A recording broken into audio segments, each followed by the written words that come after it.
Okay, let's talk about what to do when you are a Cylon. All right. First off, let's talk about the Cylon loyalty cards. Okay, and we'll just kind of go through those real quick. Um, so there are 4 different loyalty cards, and then the sympathizer card in the base game. Excuse me. And of course, there's always the most popular card. I'm not a Cylon, right? Really. Now, if you have a not a Cylon card, but you also have a Cylon card, then you're a Cylon. So if you have at least one you're a Cylon card, then you are a Cylon.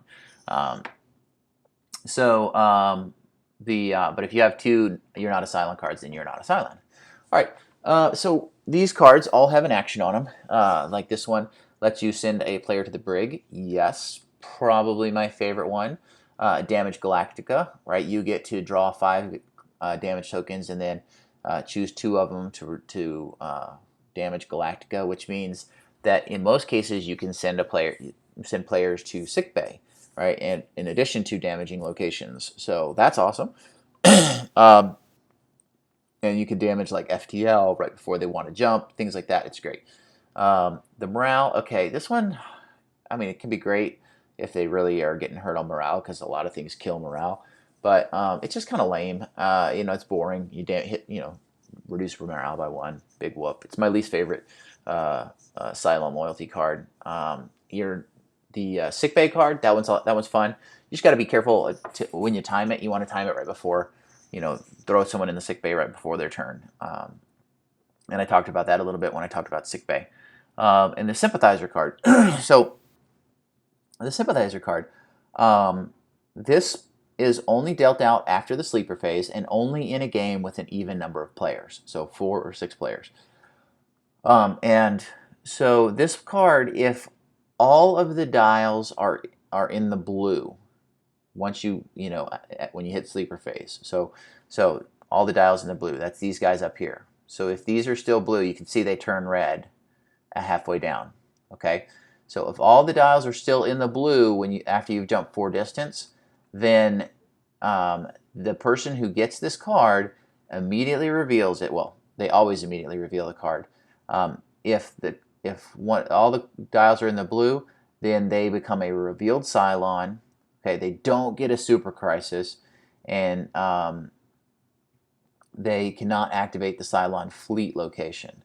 Okay, so they're kind of like a weak Cylon, which just kind of stinks, to be really honest, but they don't get to plan out an epic reveal or anything like that. So they just become a Cylon. Now, if on the other hand, at least one resource is in the red, then you're thrown in the brig. Okay. Now, here's the thing: as humans, if you're playing with an even number of players, you want to make sure that at least one dial is in the red before you get to sleeper phase, because you don't want to have an extra Cylon.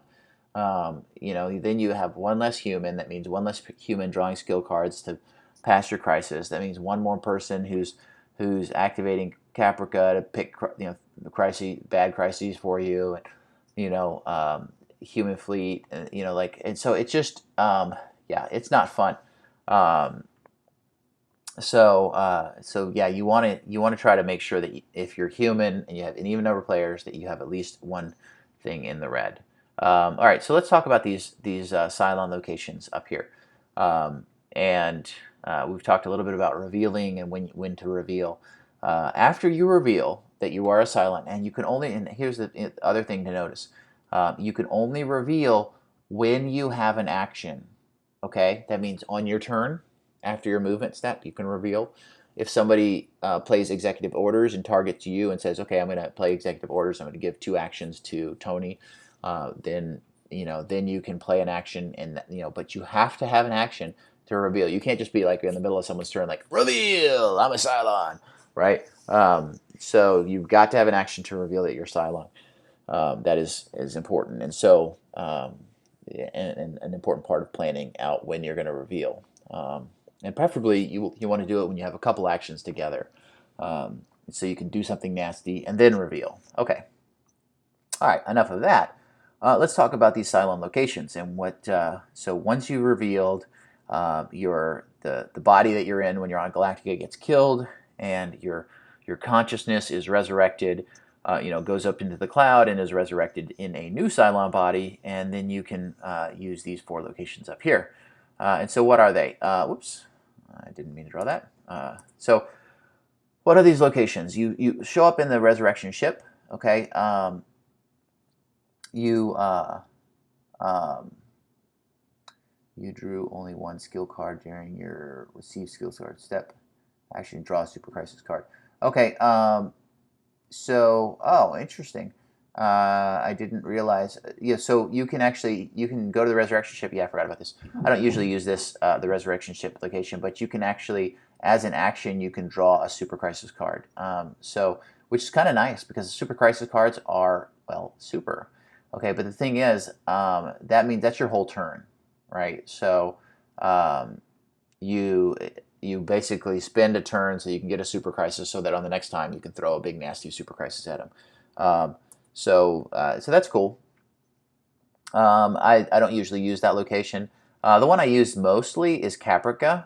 Okay, you can play one of your super crisis cards. Okay, or you can draw two crisis cards and choose one to resolve. So you get to look at 2. It's like the being an evil Rosalind, right? You get to look at 2 crisis cards and pick the worst one. So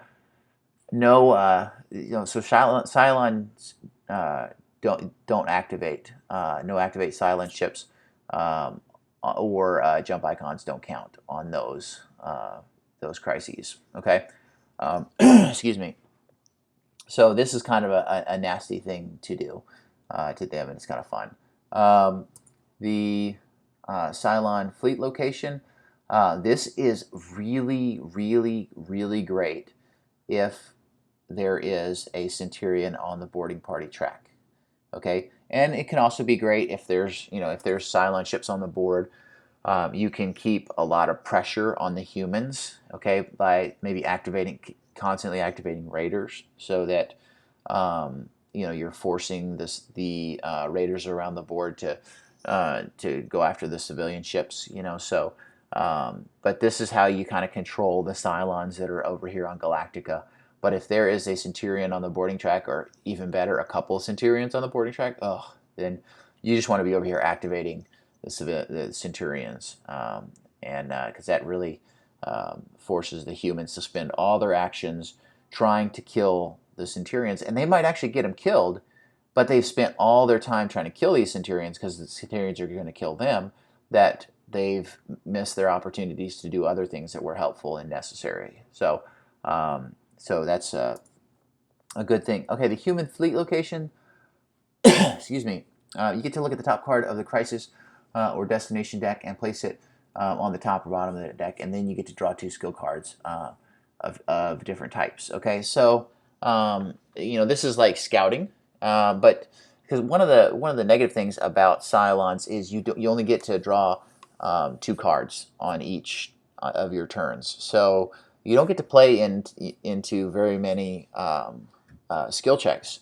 And you can only play 1 card into skill checks, so you kind of want to play a big card, but when you're only drawing 2, you might get a couple of 1s, so this allows you to kind of fill up your hand a little bit, and it also lets you, kind of scout the crisis or destination deck, and hopefully make sure that something nasty is on top for the humans. So all good locations. Like I said, Caprica is just a good solid location. I end up playing it quite a lot. But now that I think about it, I never really think about the fact that I could draw another Super Crisis card, and oh man, the Super Crises are so much fun, So I don't know, maybe next time I'm a Cylon, I'll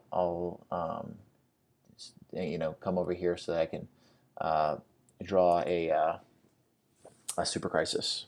So that is pretty much it for Cylons, and I'm going to do maybe one more little video just to talk about kind of overall gameplay, and I think we'll be all done.